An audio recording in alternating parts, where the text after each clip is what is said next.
नमस्कार विद्यार्थियों, BCom part first की कक्षा में आपका स्वागत है।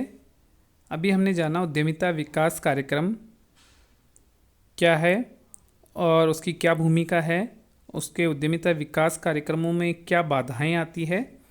आज हम जानेंगे उद्यमिता विकास कार्यक्रमों को बनाने हेतु सुझाव कि उद्यमिता विकास कार्यक्रम किस प्रकार बनाया जाए।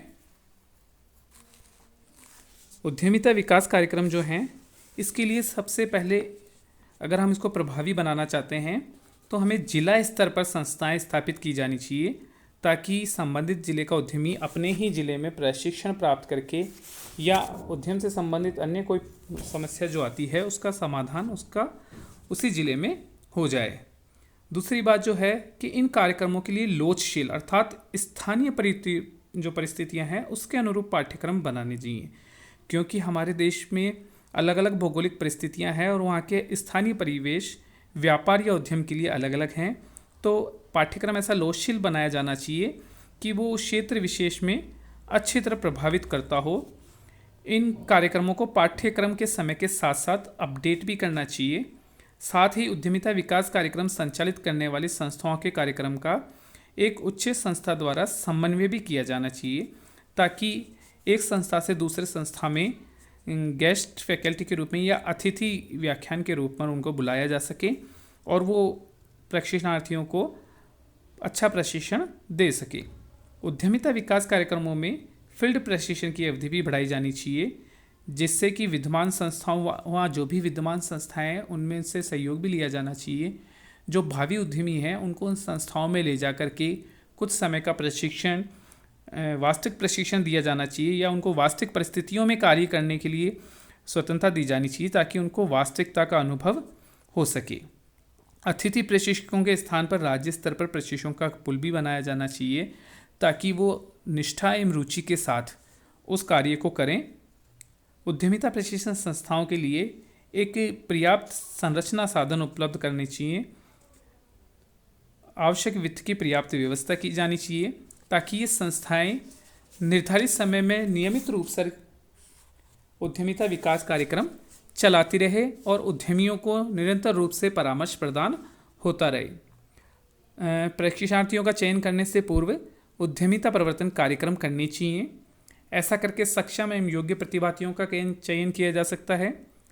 प्रतिभागी हैं को उद्यमिता अपनाने हेतु प्रतिबद्ध करना चाहिए तथा उनमें प्रतिबद्धता की भावना उत्पन्न करनी चाहिए। होता क्या है कि अधिकतर प्रशिक्षणार्थी प्रशिक्षण प्राप्त करने के बाद भी अपना उद्यम प्रारंभ नहीं करते। इसके लिए उन्हें कमेंट करना चाहिए और उनकी मदद करनी चाहिए ताकि वो अपना उद्यम प्रारंभ कर सके। प्रतिभागियों में उद्यमिता विकास कार्यक्रम के प्रति जो मिथ्या धारणाएं हैं उनको भी दूर करना चाहिए कि ये केवल फॉर्मेलिटी या औपचारिकताएं होती है, ऐसा नहीं होना चाहिए। सरकारी नीतियों में स्थायित्व लाने चाहिए, ताकि एक उद्यमी उचित अवधि तक उन नीतियों के अनुरूप अपना कार्यक्रम या अपना कार्य प्रारंभ कर सकें।